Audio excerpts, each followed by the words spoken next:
জিকির করেন লা ইলাহা, জোরে জোরে লা ইলাহা।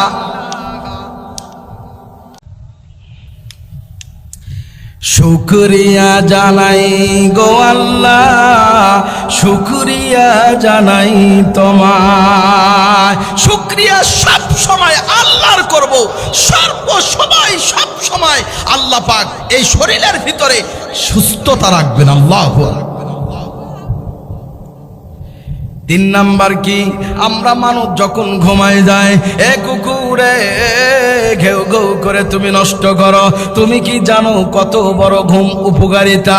আল্লাহ পাক কোরআনের ভিতরে দেখেন বলেন, ওয়া হুয়াল্লাযী জাআলা লাকুমুল লাইলা ওয়ান নাহারা লিবাসাও ওয়া জাআলান নাহারা নুশুরা।